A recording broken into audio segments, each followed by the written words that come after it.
So first slide, as you can see here, a good quote. I thought it was really fitting based on what we're talking about today. So you can see, if it's art if it can't be explained, makes sense. It's fashion if no one asks for an explanation. It's design if it doesn't need an explanation. And I don't think this quote was web design specific, but it's very much true when we're talking about web design, because what that insinuates is usability. Indeed, and I think what I love about this is that way it kind of does boil down the fact that you shouldn't have to explain good design. Right. And I think oftentimes, our haste to do wonderful things, we lose sight of that. And I think a lot of what we're going to talk about today will continue to kind of ground us in that. Yeah, absolutely. How do you determine if it's good design? And here we are at a slide that talks exactly about usability. And really, I put this in here. I want to talk a little bit about what exactly usability is. And it's not entirely functional usability. Usability of a website isn't exclusively cross-browser compatibility. It isn't exclusively form style and functionality or shopping cart. There's a lot of the design of your site also plays into the usability of your site. And there were a lot of questions that came in that were asking us, how do you increase conversion on your website? The key to that is usability. Absolutely. And if we want to kind of get into a subset, and I will be careful because I can go on and on about this, but really what Carly's touching on is that user experience. Yes, there's making sure it works, but then there's making sure that we get your visitors from A to B, and importantly, that they accomplish what you want them to accomplish on the site. Absolutely. It's really the intersection of form and function. So how do you evaluate that? How do you look at a website and say, is my website usable? Is it user-friendly? The number one thing that you need to really identify first and foremost, as you can see here, are those critical user tasks and points of conversion. And I really kind of want to dive into that a little bit, because it isn't for every website about a sale. Absolutely not. And even if you're an e-commerce vendor, every point of conversion on your website may not be at the shopping cart. You really need to dig deep and think about the business goals and online strategies that you've set up for yourself when you're looking at and evaluating the usability of your website. What do you want it to do for your business? And what have you set up to make sure that it's accomplishing those things? It really does get to my two favorite questions on any project. What are you hoping to accomplish, and why are you doing it this way? This also gets to a core philosophy we have around site design that we call action-driven design. And as Carly mentioned, it's not always just about a transaction. So on e-commerce, it's not necessarily just getting that credit card number. And with B2B, it's not always just the form fill. You can have different objectives at a site. One of the very common is selling software. You can sell a new software license. You can support a current user. You can get folks on an upgrade path. Those are three very key actions you need people to take, but require three very different sets of consideration. Absolutely. And people are turning to your website now for all of those different actions before they even pick up the phone most often. Good story that goes along. We're going to go through a sequence of screenshots that show an experience that I had when trying to navigate through the Nordstrom website. In this instance, you can see here, this is their homepage. It looks like a very beautiful site, very much like you would expect to feel when you go into a store. It's clean, feels pretty trendy, sort of high-end. I knew in this instance exactly what I wanted when I was going to the Nordstrom site. I had actually been at the store. It's a gift that I'm purchasing, so I didn't want to purchase it there on site with the person I was buying it for. Don't worry, I know they're not listening. So I went home and went to the Nordstrom website. And in this instance, what I wanted was a watch. So I was using Firefox. Here's what I see when I get to the homepage. The first thing, and I actually went through this process prior to putting together this presentation for the webinar. I just thought it was way too fitting not to talk about it. So the first thing I did was go to the department drop down. And I was looking for, I realize this is difficult to see, but the first thing, for whatever reason, I was looking for jewelry. It's not there. So I end up having to go to handbags and accessories, which is about midway down in that navigational drop-down. And when I actually scrolled down there and clicked on that, the navigation menu that I had been looking at and interacting with actually closed, and I went back to the screen where I see this imagery reflective of what I had seen on the homepage. I wasn't certain if what I had clicked had actually even taken me anywhere. And again, while the images are big and beautiful and clean, I was trying to interact with the navigation of the site. So you can see up there, there's a red circle around more. That was actually the next step I had to take. And I want to jump in here because I think as we get going through this, and this is a very personal experience for Carly. I know she's got strong opinions on this. Obviously this site is very well done, and there are some things here that are good. The products are highlighted. There are ways to draw people in there. But again, there wasn't consideration for the different users and their different reasons for being there. So as Carly has mentioned, she had some expectations coming in. They hadn't been met. So she's having to find her way around the site. And so that's where we're starting to slip from there's a design functionality to the site, but we're missing a little bit of that user experience. So I'll turn it back over. But again, you had talked about losing the navigation now, but still not being anywhere near, as far as you could tell, where I the end goal. Absolutely. So you can see it actually collapsed. I had to go up and click on more. And you'll see, notice in this screenshot, there's actually a watch there in the middle section. It wasn't there at the time that I was on the site to actually make this purchase. It was when I went back through. That might have caught my eye. I'm not certain. But then you can see, so the navigation drops down again. I've got to go into women's watches now. And there's one more screen before I put it all out of its misery. Okay, good. I'm in women's watches. Now I have to shop by style, material, color, price, brand. There are just so many options. I went into the brand drop down. I took a look at the brand that I wanted. I then had to sort through all of the watches. The bottom line is, it took me well over 2 minutes to even find what I was looking for. And I came to that site knowing exactly what I wanted. And it was very specific. People could argue I could have used the search function, but that wasn't my expectation when I got to that site. And so it brings us to this slide. This is actually a Nielsen metric, or a Nielsen statistic, that says the average user won't spend more than 56 seconds on your website. And that actually feels long to me. You're probably right. Again, it does take into account you started to search and you were looking around. And you were very intentional in what you were trying to find. If you hadn't known for sure what you wanted, it may have been a very different experience and maybe not even as good. One of the interesting points to me that you brought up early on is that you wanted to look for jewelry. You thought of a watch as jewelry. Right. And you and I had talked, and I immediately was thinking accessories. Right. So the navigation would have worked for me, but you kind of had to take a guess. Right. And again, we're highlighting some of the struggles here, and it's difficult, honestly, to balance for every kind of user. But the point being, you've got to kind of take into consideration what is the intent at the website. This site seems very much driven to help people browse the entire catalog. Which, as you and I were also discussing earlier, that isn't entirely what I'm going to be there to do when I'm on the website. I'm not walking around the store.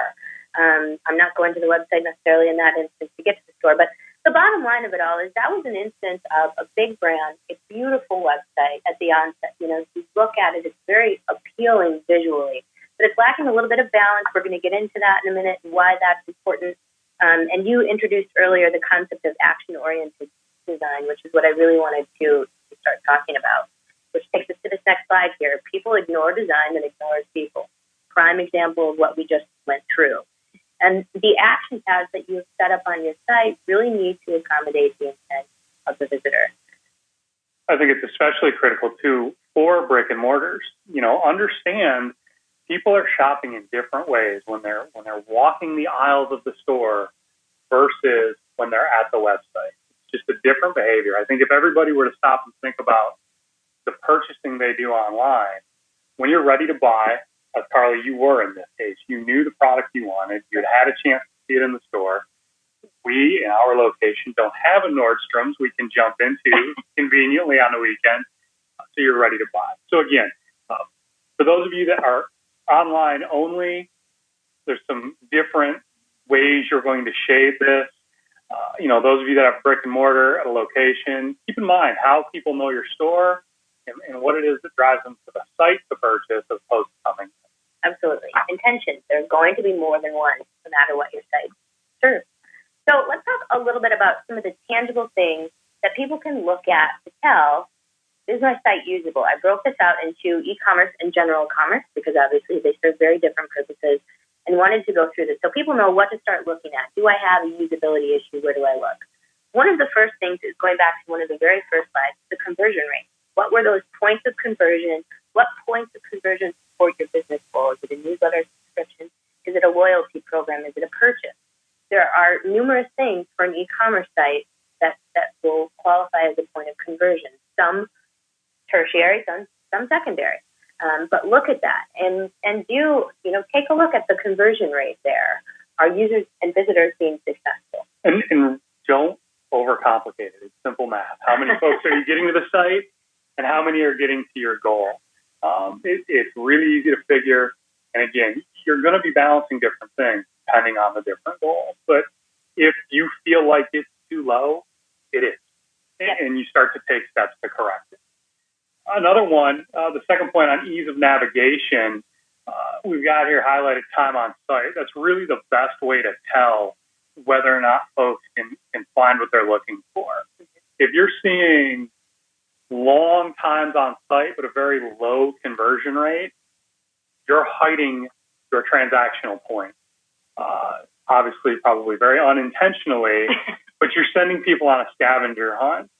Conversely, as you work to expose those better, you're probably going to see site time dwindle, but conversion rates go up dramatically.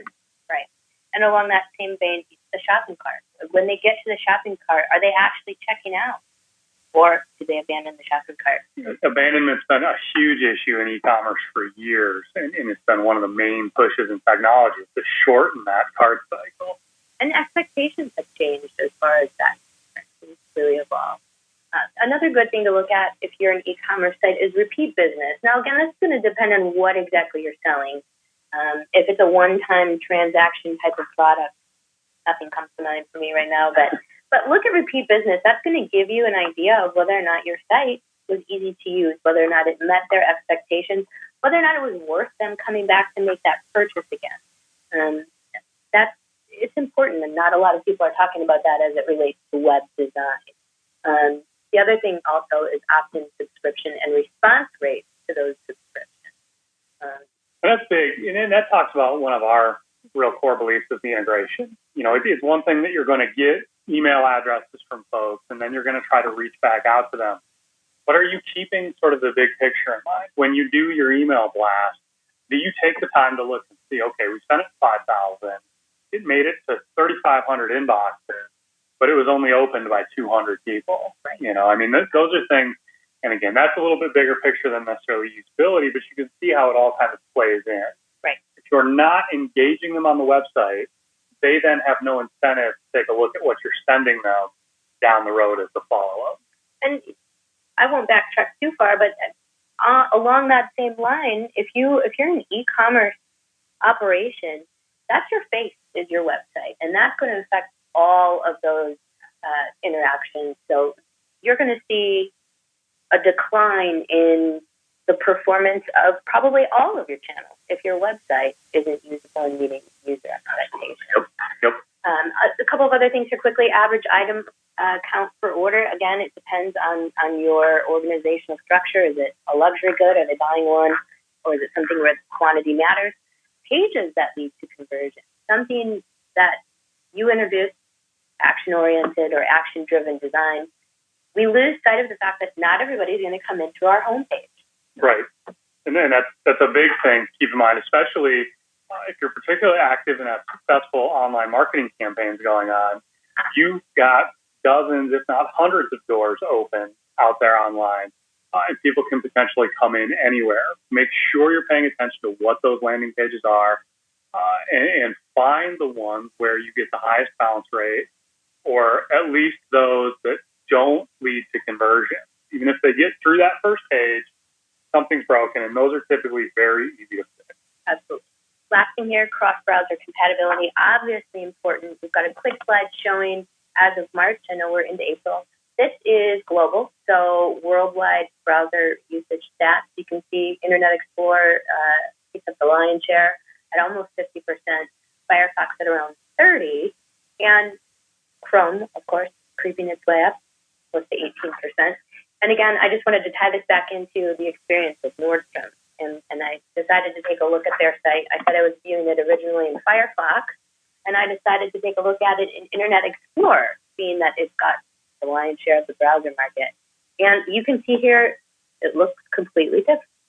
This actually really, really surprised me. I'd be curious to know what's driving this at their end, but when you showed this to me, there was a bit of disbelief, and I actually had to see it for myself, but it is a completely different site experience. It's definitely Nordstrom. The branding is there, but the experience and how I interact with the site is very, very different. It was curious to see what I have to believe is an experiment going on live. Yeah, absolutely. And again, they've got the three main navigation tabs there at the top. I'm assuming that's what they want their main navigation items to be. I was too impatient to attempt to go through it again. But I just thought that was interesting, and it even looks differently. So the perception for a visitor that's coming in through Internet Explorer is absolutely different than Firefox, which I thought was really interesting. Jumping over here into usability measurements for general commerce sites, the B2Bs of the world, people who are not selling directly from their site. What do you look at? Again, ease of navigation, time spent on site. It's just as important here. We're an SEO company. We optimize websites. Content plays a big role in that. You still have to be mindful of action paths so that you don't have this dump of content that's getting in the way of how the visitor actually wants to interact with your site. Well, and it's one of the real evolutions through the years. I mean, it's no secret that we can talk about keywords and positions all day long, but anymore, that's not the business conversation. Right. And it's one of the things, I talked about all these doors are open now into the website. And sure, there's a grand entrance and a foyer through the homepage that introduces folks to the site, but it's just as easy to come in a side door. And if we're not being aware of presenting those action paths, it's going to be impossible, not difficult, impossible to drive new business. And so, when I talk about looking at the landing pages and understanding bounce rate, are you giving folks a way to get further into the site? Are you offering them the opportunity to engage with you? It's especially critical in B2B when this is all about capturing leads and having the chance to build the relationship. If it's not dead simple to open up that line of contact from anywhere on the site, you missed the mark. Right. And I dare say you're failing with your website. Ugh. Well, listen, if it's about leads and you're not getting them, it's tough to do business. Absolutely, and it has to align with intention. We keep talking about that. If you go back to the Nordstrom site, I'm sure they wanted me to come in through one of those main large images. Well, it's not what I wanted. So, it was sort of like going in the laundry room door when I wanted to go in the foyer and have it be beautiful walking through. So it's a really different experience. Again, opt-in subscription and response rates. This is huge for general commerce sites. Whether you've got people signing up for a newsletter, filling out a form to request more information, a free demonstration, contact. What happens after they fill out that form? And when they get to the form, do they even bother to fill it out? Yeah, and I think that B2Bs need to treat a form just like a shopping cart. Mm-hmm. What's your abandonment rate? How long are you making these forms out to be? How many steps do I have to go through? Time and again, we've seen through the years clients who wanted to capture everything. So they were really ready to serve the lead. They had 3 and 4 pages of fill out. When they were willing to experiment on a one page, obviously those numbers skyrocketed, which led to greater business. So it was very much, it's a little hard to think about it as cart abandonment, but it's very much the same principle. Are we getting all the way through the steps to reach completion? Right. And before we jump ahead into the next slide, let's talk a little bit about where people get this information. Where will they find this information? Valuable. this is all going to come out of your web analytics package. At this point, nowadays, my heart breaks if you're not running some kind of tracking. There's so many options out there, and everybody knows that you've got to have something in place, whether it's Omniture or Google Analytics or, any of the plethora of open source packages that have come up through this administration and IT through the years. I mean, there's literally dozens of ways to track the activity on your website. What's key is to use the data. You have to immerse yourself in that. You have to understand what you're looking at. It's not enough to say, oh, yeah, we have Google Analytics installed. What are you doing with it? So, again, there's a million flavors. There's no point today in talking about how to use the data in those. But if you have it, and I'm sure you all do have it installed, get to know it, start using it, do what you have to do to parse this data out. Yeah, absolutely. Quick showcase in the next slide here. I wanted to be able to give an example of an experience that I had with a general commerce site. And so I went to Salesforce.com, a big site. This is a B2B company. All I wanted to do in this instance, and I know I'm not alone as a busy person at work, was fill out a form. I wanted them to call me. I'm going to fill out the form, tell you what I want, call me, we'll get in touch. I don't have time to pick up the phone right now. In this instance, they've done a good job thinking about the action paths that they want a user to use. So view the demo, there's a free trial, learn more about this contact manager. I couldn't find on their homepage any way to contact them other than to call or to sign up. And I think, too, it's important to illustrate again, you're a very unique user in a lot of ways. This is what we do. You're very comfortable online. You're very intent-driven. Right. But here's a case where you're potentially a lead for a B2B company. You said, I know what I want. Just let me fill out this form so we can get an appointment set. You're beyond shopping. You're now essentially a warm lead, and you're having trouble avoiding all of the demos and everything else because you've been through that. And again, it doesn't have to be the focus. Absolutely. You want to drive these new visitors to learn and see all the bells and whistles. But by the same token, you've been through that. You're now ready to engage. That shouldn't be a struggle. Right. And this sequence here, just so that people can understand what this is, on the outset, beautiful site, very, very modern. They considered some action paths. I actually had to go into the services tab of their website before I could even get close to being served a contact form. And you'll see in the lower right-hand corner, the orange circle, when I actually went into the services page, and I believe only the services page, that little contact us tab came up on the right-hand side of my screen. So not even necessarily in my line of sight, but still they're trying to direct me how they want me to go. So I went over there and clicked that and actually ultimately filled out the form. But just a really different experience. And again, the importance of usability and considering the intention of your users. I was not a first-time site visitor. Right. And I would say, too, I actually really like the use of the tab there, kind of discreet, out of the way for folks who've been to the site. Right. But it should be a part of every page because it is discreet. It can be out of the way. Had you seen that previously, you'd know it was there, and you could have had a much different experience on this return trip. So again, it's one of these cases where things are so close, and yet we miss just a little bit because of that experience and forgetting about that in some of the design considerations. Yep. So we've covered a lot of the functional aspects of usability and determining the success of your website. Is it driving sales for your business or is it driving them away? But how do we talk about that as it relates to design? And design is really a lot of, in addition to the functionality of your website, but it affects the perception of your business. Now, what the look and feel of your site really determines how I feel about your brand at this point.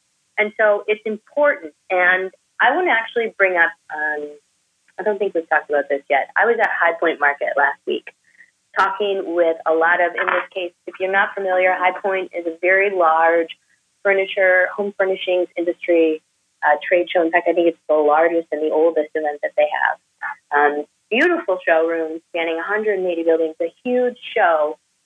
Buildings, mind you, 180 buildings. This is the entire industry in one place. A huge show. And so this is where the Thomas Hills of the world go to sell direct to the retailers who in turn sell their furnishings. And I was there to speak with the people who are running the showroom, talk to them about how we could help them connect with more business. And a lot of times the initial response I would get from anybody is, that's really great. And I will say, in a lot of cases, they have beautiful showrooms, $500,000, even more, going into the showroom.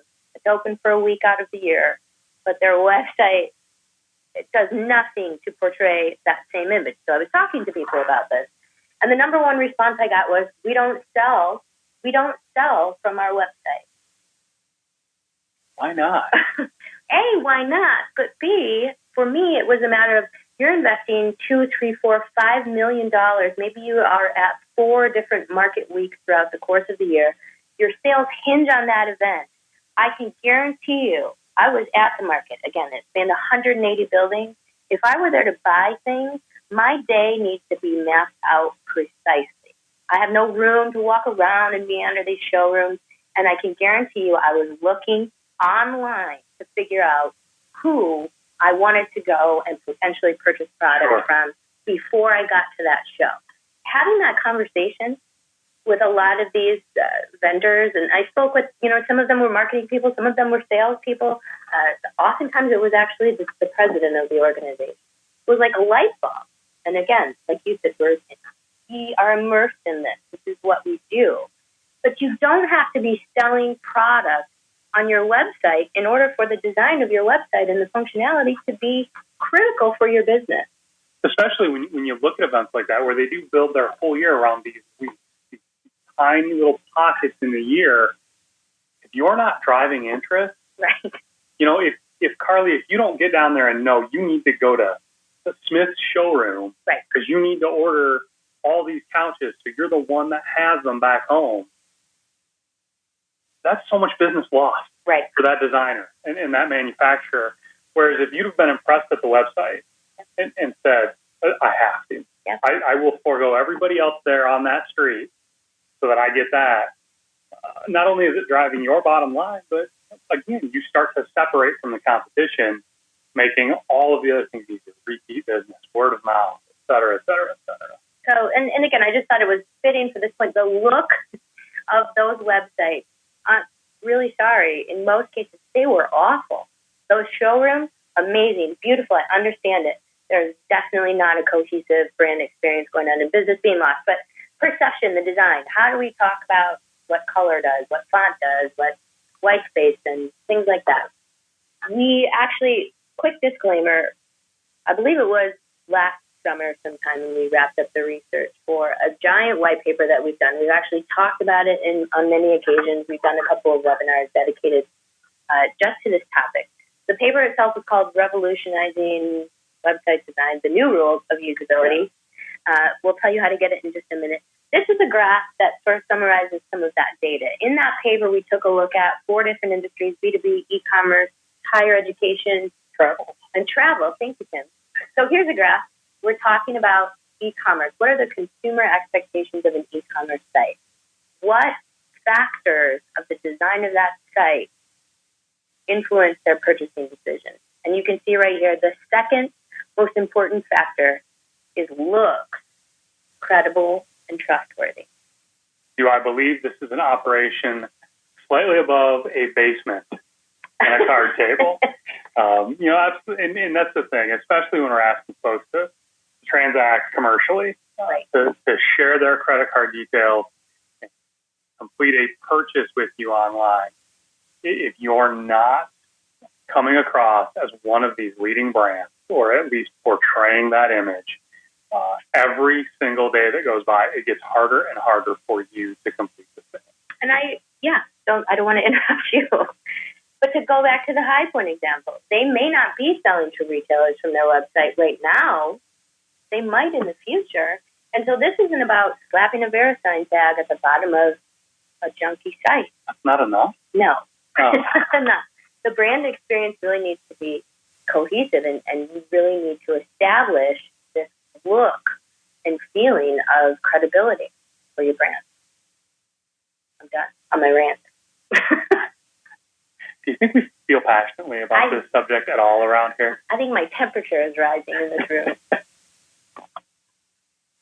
We'll take it over then the next step too with B2B. And again, what's interesting here is the visuals are important, but with the B2B sites in the research, and again, this was a massive paper, and we don't have time today to break down how we got to this, but you can see pictures of products and services and good descriptive content become crucial for B2B.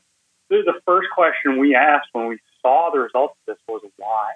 Right. And again, we talk about folks come to the site and you're trying to drive them towards end goals. With B2B, especially service-driven, we all get caught up in using our own language.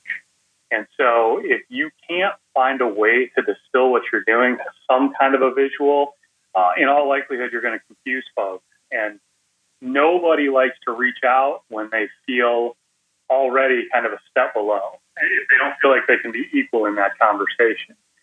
So when you're designing, with B2B, the tendency is to go very content rich, to get very, very descriptive and get into the minutia.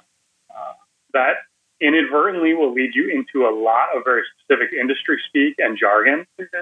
Again, compare yourself to commerce sites in a lot of ways. How do they do it? Big, bright, beautiful pictures of products. It's difficult, but I promise there are ways that you can visually represent what you do for folks. Take the time, go through that fight, get those online, watch business build in just tremendous leaps from that content-rich, very dense site you're likely putting forward today. Right. Let it be there. It just can't be the showcase of your website. Right. So I think we answered this question then. What's the magic formula for blending form and function? Hate to tell y'all, there isn't one. There is no one magic formula to define the right balance, pictures, text, white space, graphics. There isn't one. I can't answer it any other way. But if you take a look here, again, I'm going to tell you all where you can get this white paper in a minute. It will go much further into detail on this topic. The research for that paper found that there is, in fact, a very significant relationship between text, white space, and graphics. And what that does is gives the perception of visual balance. So this is where the design component of your website, the colors, the fonts, the spacing, comes into play and starts to affect usability. So if you go to the next slide, here's a quick snapshot. Then we took that a step further and wanted to see how is this concept of visual balance linked to functionality. So this is an extensive paper. It's 65 pages. We introduced this concept, which this here, as you see, is the Zen Triangle of Design, which shows you where you need to fall within the triangle. So you need to have an appropriate proportion, graphics to text to white space on your page. You need to be achieving some sort of equilibrium. And actually, if you go to this next slide, to give the perception of appropriate balance, and the perception of appropriate balance will take you back through all the graphs that we were just looking at. So it seems very complicated, but to go back to, is there one answer? There isn't. What we found and what we looked at in this paper is that concept of balance, what a user's expectation is of your site, how much graphics versus how much text, is different for every industry. And within every industry, it's going to be different for every brand. So really, when you're talking about the design and usability of your website, you first need to be very much laser focused on who your target audience is. And again, I'm harping on it. I'll listen to this later and say, how many more times could I say user intent? But what is their intention in when they're coming to interact with your site? So last but not least, here's where you can get the white paper. All 65 pages of it. Go to digitalroadshow.oneupweb.com. Right now, this is actually featured on the homepage of that site. You'll see it on the right-hand side. I mentioned that we did record a webinar devoted exclusively to dissecting this white paper. I think you actually were on that. We did do that. I believe it was late last summer. And again, because as with this one and all others, we do record them and make them available on demand for later. You can go ahead and get that whole webinar and find out what it's all about. But to kind of wrap it up as well as I can, good design good functionality, it really starts to play to the psychology of your shoppers. Don't make them work. Always keep that in mind. Don't make them work. Carly had to work at Nordstrom to buy that watch that she knew she needed to get. It was meaningful for someone in her life, but she had to work to do it.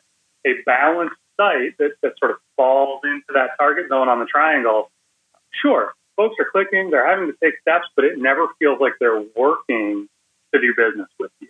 Correct. Let's jump into questions. We've got a number of questions that were submitted in advance of today's session, and then we'll go live to the questions that came through. So we'll start again. I'm going to leave this slide hanging just for a little bit so folks can get those addresses. Again, the couple that started coming in the last few days ahead of today's session, and then we'll look to everybody live. And two, just a plug. Carly brought this up at the beginning, but I know folks joined during and just missed things. These sessions that we do every month are really driven by you guys and even the topics that we cover. I mean, this, we've mentioned we did the white paper last year. It was a focus for us, but it's just something so critical to business that the interest is there time and again. And it was from requests repeatedly that we put today's session together. So understand, you guys really help to drive and shape these. And questions that come in are what shape the content of them through the course of the presentation. All of that, we'll get to the meat of it. I left this question in here. Obviously, somebody submitted it in advance of today's session, but I think this is a good opportunity really to sort of sum it all up. How do you measure the success of your website? And I think it goes back to, A, define your points of conversion. What objective is your website existing to serve? How is it existing to support your business? Maybe you need help with that. And don't be afraid to admit that, because it's far more common than you think. There was a rush. We have to have a site, and it has to look great. And all kinds of money was poured into design. And somebody on the outside can walk in and very simply ask, why is this site here? And you can hear crickets. Right. And everybody looks at everybody else. It's such a simple question, and it so often has such a simple answer, but make sure you know what it is. Absolutely. So once you've got that, how do you measure? Again, analytics packages, knowing what's successful, looking at the bottom line. I mean, we can get into dozens of ways to do this, but it all stems from what do you expect your visitors and potentially your customers to do when they're at your website? What do they expect?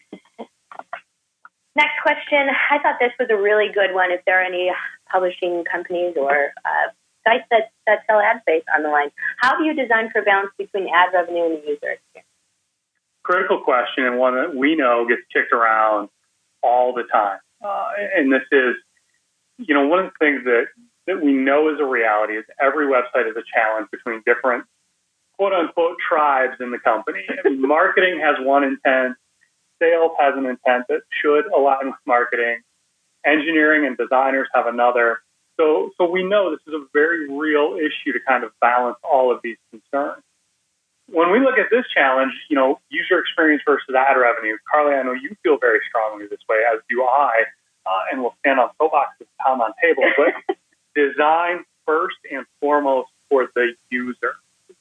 If they don't have a good experience at your site, all the beautiful ad spaces in the world are meaningless because you don't have the eyeballs and you're selling worthless inventory to your advertiser. Absolutely. And this is a matter of what we're not saying is put the advertiser's ad space at the bottom of the page.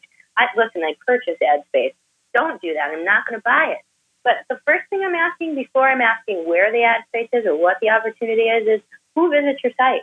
What do they come to your site to do? Who is your audience? So it's really first about user experience. I hope that satisfies the person who submitted this. Well, and the other thing, too, and I think it's important, because there's always sort of a chain that this has to get taken up through. Keep in mind, if you have a better user experience, if you have a better audience, larger, more frequent returning audience, you now have an inventory that can sell at a premium. You have a site that advertisers will fight to be on. You're not stuck with remnant ads. You're putting forward the best spots to be selling. Right. And that can mean a lot to the bottom line. Everybody wins. is there a different aesthetic preference across different cultures? Again, a really interesting question, and we could probably do an entire webinar on this. But again, it's about knowing the intent of your user. It's about what they're trying to accomplish when they get to your site. There are, in fact, different meanings, different colors across different cultures. We could certainly dissect that. I don't think this is necessarily the time or the place. I want to be able to get to other questions, but that's the short answer. Well, and culture, this is one of the challenges with online questions. I mean, it can mean a couple of different things, right. But Carly has talked about it extensively today. Know who is coming to your site. I mean, we can even look, domestically here in the States, there are different cultures just in the general population in the U.S. Right. And we've got to be aware of that. The way my dad shops online is very different from the way I do, which is extraordinarily different than the way my kids will in a few years, and in a way, those are cultures. So there's obviously an aesthetic preference across even just lines like that. Right. So, but again, without diving into a topic much deeper than the Q&A, we'll move on.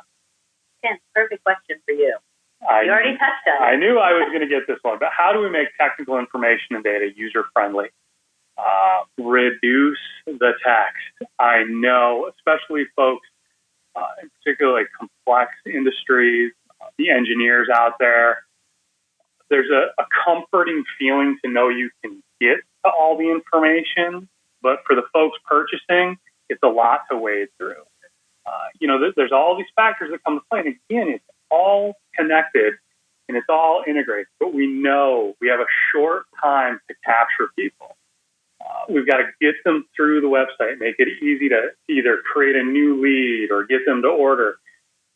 Visual, infographics. I mean, there's been a huge explosion, in the last probably 14 to 16 months, almost to the point where amongst graphic designers, it's become sort of this hipster joke about what can you turn into an infographic.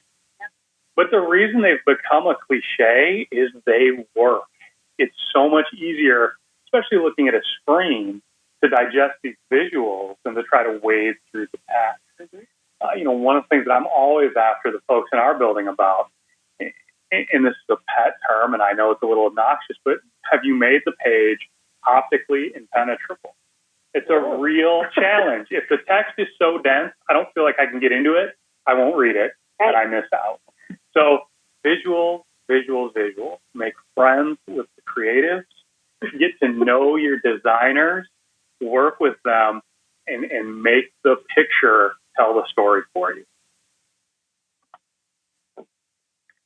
Another good question.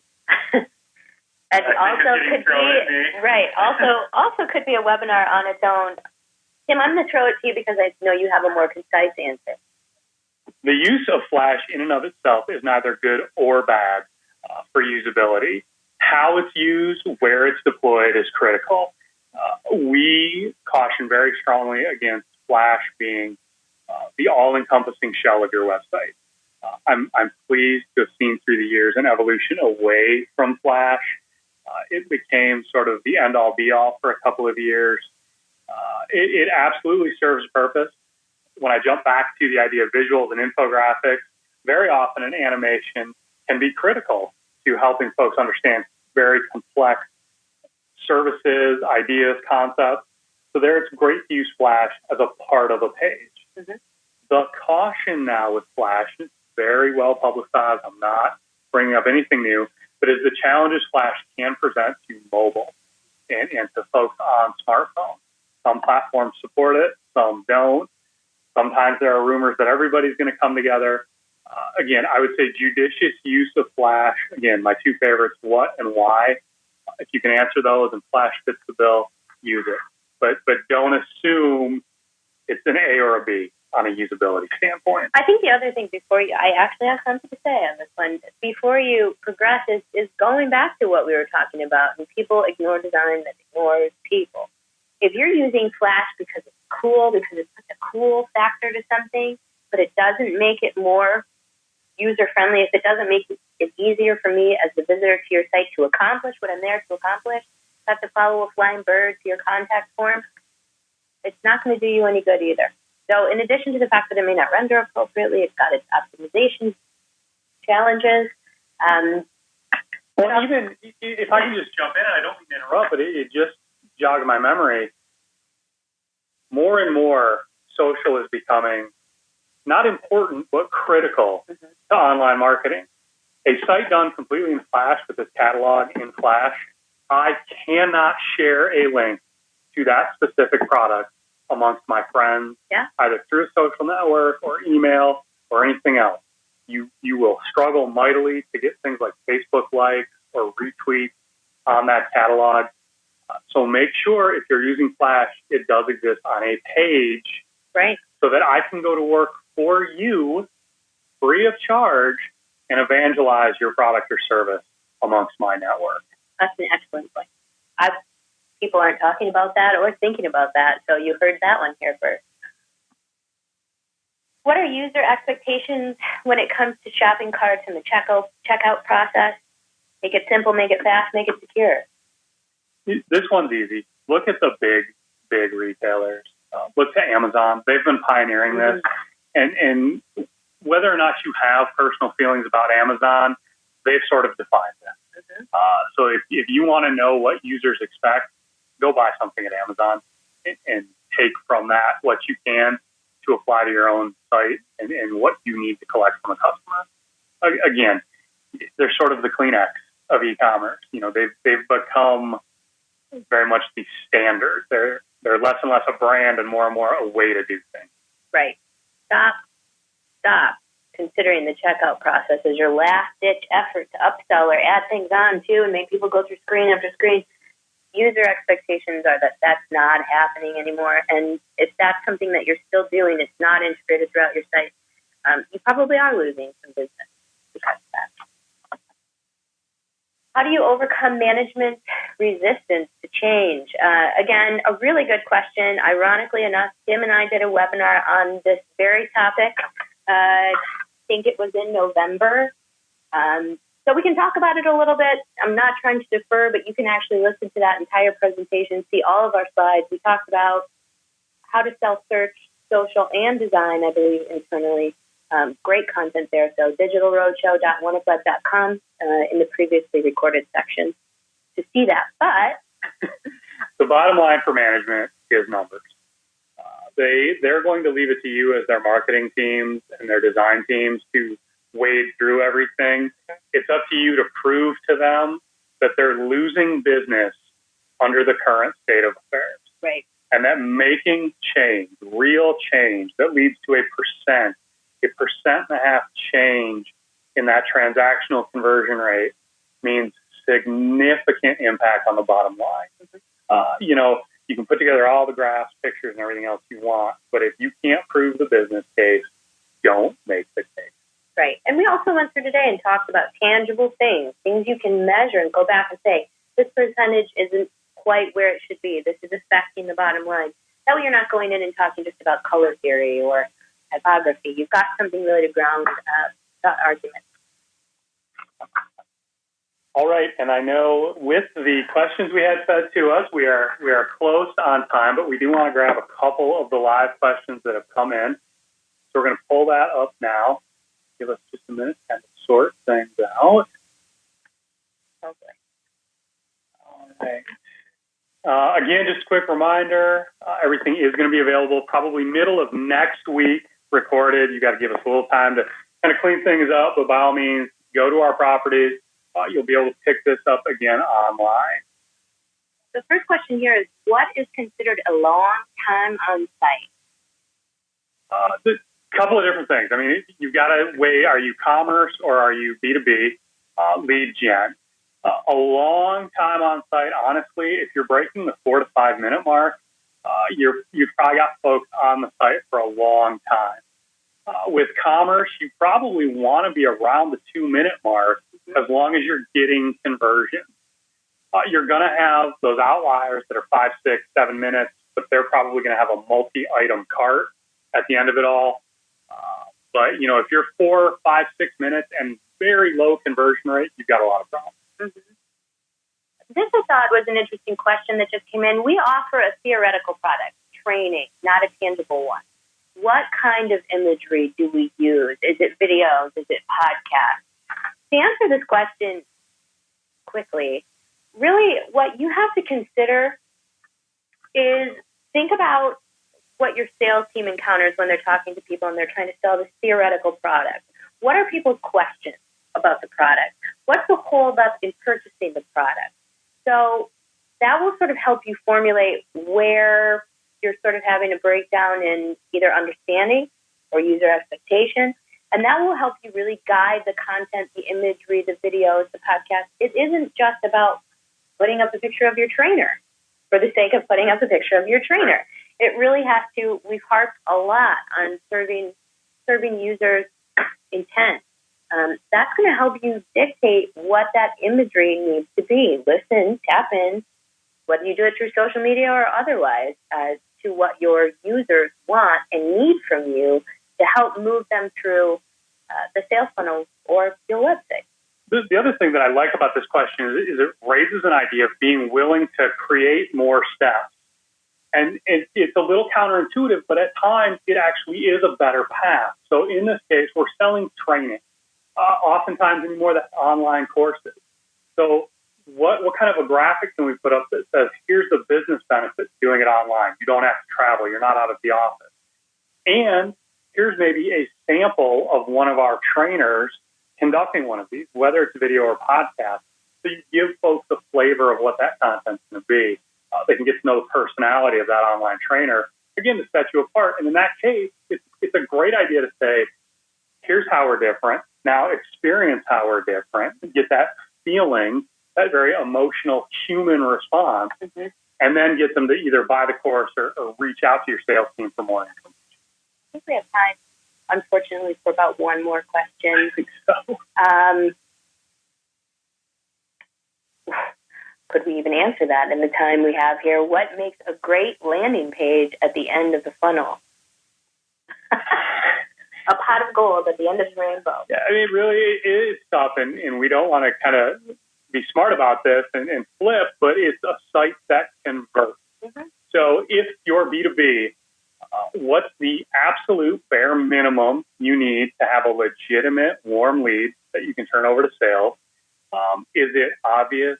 Is it easy? Do I have a sense of what you're going to do? So B2B, I'm going to give you my name, my email, my phone, and my company, and now you're going to tell me we will call you or we will email you, and here's the time frame, and a big, giant button, so I can't possibly make a mistake submitting it to you. Yep. If it's a product, here's the price, here's the shipping, here's the tax. Buy now. Get rid of shopping bag. Get rid of continue shopping. Get me through so I can give you my credit card number. Yep, absolutely. Unfortunately, we're about to run out of time here. I thank you again, everybody, for joining us today. I know as the weather gets nicer, it's really easy to take a nice long lunch break, but people actually tuned in this afternoon. We appreciate it. We're going to continue to do this series as promised for free throughout the rest of the year. In May, be sure, head over to BeRelentless2011.com. Register for our big event, which is happening May 4th, a true virtual expo. You can speak with any of us, listen to our trade shows. We've partnered with a number of great other service providers. We will have tremendous keynotes, not just him and myself. But do tune in if you see us there. So BeRelentless2011.com. You can be entered to win an iPad 2 if you use the promo code Roadshow. So without further ado, thank you. And again, this is what we do. Search marketing, social media, web design. If we can help you in any way, feel free to call us. Have a great afternoon.